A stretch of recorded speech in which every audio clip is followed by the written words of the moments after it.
bá mi ṣe Ọlọ́run mi fìgbà yìí yẹ mí. Tètè bá mi ṣe Ọlọ́run mi fìgbà yìí yẹ mí. Ohun rere tó yẹ mí ṣe fún mi lásìkò tó yẹ mí. Ohun rere tó yẹ mí ṣe fún mi lásìkò tó yẹ mí.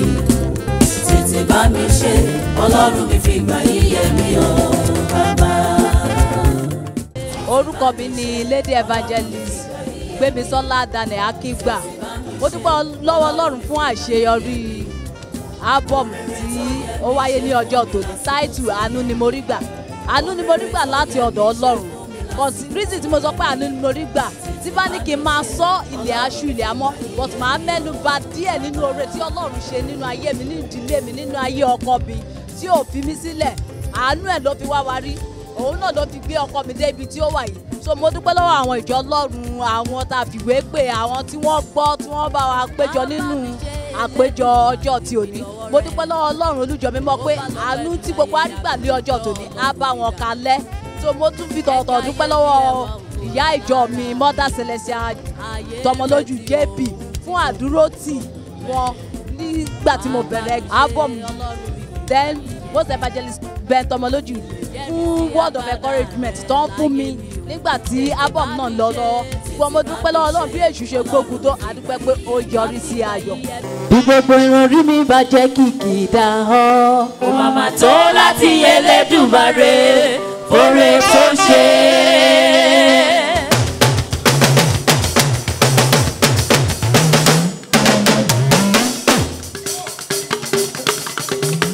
Gbogbo ìrọ̀rí mi bá jẹ́ kìkì dáhọ́, kò màmá tó láti Elédùmarè oore tó ṣe.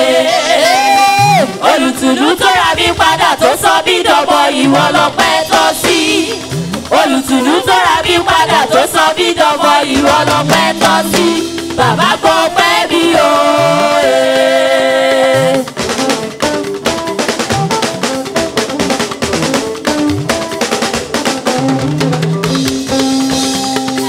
Àánú ni mo rí gbà o, àánú ni mo rí gbà o. Kì í ṣe pé mo mọ̀ ọ́ ṣe àbí mo dára jù àwọn ẹgbẹ́ mi lọ. Àánú ni mo rí gbà o.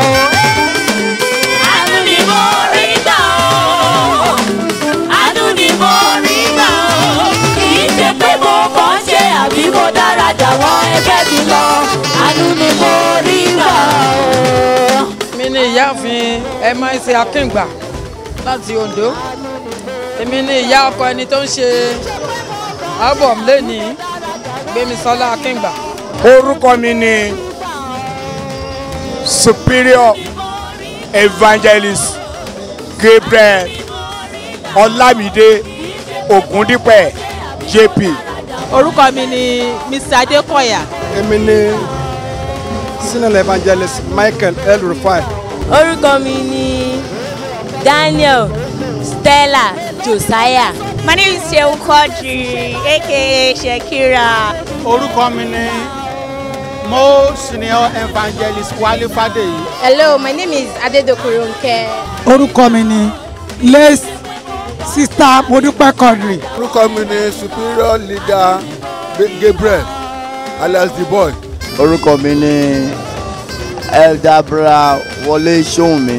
Orúkọ mi ni Samuel Ayọ̀délé, LC Ayọ̀délé.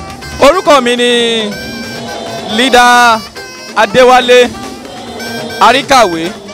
Orúkọ mi ni Mother Celestial Adégbóyèga. Àánú ni mo rí gbà o. Oore ọ̀fẹ́ tó kú ni mò ń lò. Mélòó ni mo fẹ́ sọ nínú oore tí Jésù ṣe láyé mi? Àánú ni mo rí gbà o. Àánú ni mo rí gbà o. Àánú ni mo rí gbà o.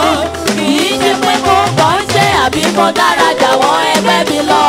Àánú ni mo rí gbà o. Album tá à ń lọ́ọ̀ṣì lónìí ni ti Lady Evangelist Gbémisọ́lá Daniel Akíngba. Ọlọ́run tó tan ìmọ́lẹ̀ sínú ìrìn àjò yìí, ti ẹni tó kọrin náà síta, kí Ọlọ́run ọ̀ṣọ́fà kó wà pẹ̀lú ẹ̀. Rẹ́kọ̀dù yìí ó porúkọ rẹ̀ ní àánú ni mo rí gbà. Olúwa túbọ̀ máa ràn lọ́wọ́, á túbọ̀ ní ìgbéga sí ìgbéga. May God give us long life and prosperity. Mo gbàdúrà pé iṣẹ́ yìí kò ní mọ bí ó tó ṣe wà yìí o yóò tún máa gbòòrò sí ni. I'm really happy for her today. She's a sister, she's a role model. I love her very much and I wish her success in her journey because this is a journey so far. Mo dẹ̀ gba aládùúrà pé lọ́ńṣì tá à ń ṣe ìyáyẹ tá à ń ṣe lágbára Ọlọ́run kò ní di yẹ̀yẹ́ fún wa.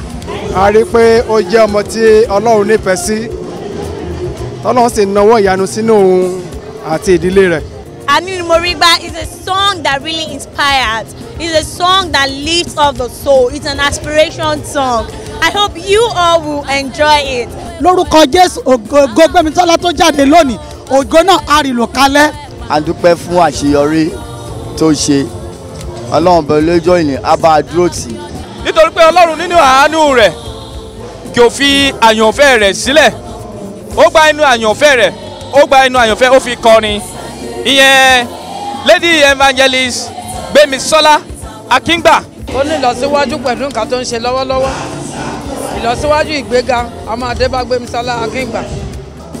Kò sẹ́ni tí ò fi àánú torí pé ọmọ aláàánú gan lọmọ yẹn gan pàápàá. Gbémisọ́lá Daniel jẹ́ ọmọ dáadáa tó jẹ́ ọmọ tó jẹ́ olùfọkànsí tó dẹ̀ mọ Ọlọ́run tó dẹ̀ ń polongo ìyìn rere Ọlọ́run. I thank the Almighty God for making this launch successful. May God continue to guide. Lágbára Ọlọ́run máa ṣe é lè bí èrè. Gbogbo ibi táwọn ẹgbẹ́ tó kù tó lọ táwọn tó lọ sí Amẹ́ríkà lọ sí London lọ sí òun náà máa débẹ̀ lágbára Ọlọ́run. Akẹ́ni fojú sunkún ẹ̀ láyé lágbára Ọlọ́run. A dúpẹ́ lọ́wọ́ iléeṣẹ́ amóhùnmáwòrán Hackmade TV fún iṣẹ́ takuntakun tí wọ́n ń ṣe láti gbé àwòrán ìfilọ́lẹ̀ kẹ́sẹ̀ tí a pe àkọlé rẹ̀ ní Àánú Nimorigba jáde a sì gbà á ládùúrà Ọlọ́run nínú àánú rẹ̀ kò ní jẹ́ kí iléeṣẹ́ yín kí ó jóná ní orúkọ Jésù.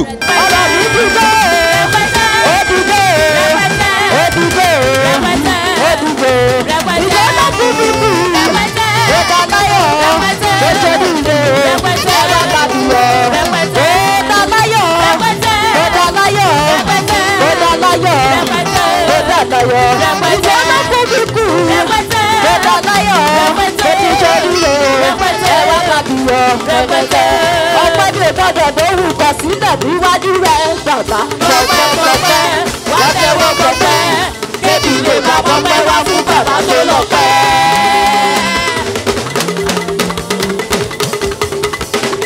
Ọpẹ́ bí ìgbọ́dọ̀ tó wù kọ̀ sílẹ̀ níwájú rẹ̀ bàbá. Pẹ̀pẹ̀pẹ̀pẹ̀ wá tẹ́wọ́ pẹ̀pẹ̀ kébì lè má pọ́pẹ́ wá fún bàbá tó lọ pẹ́.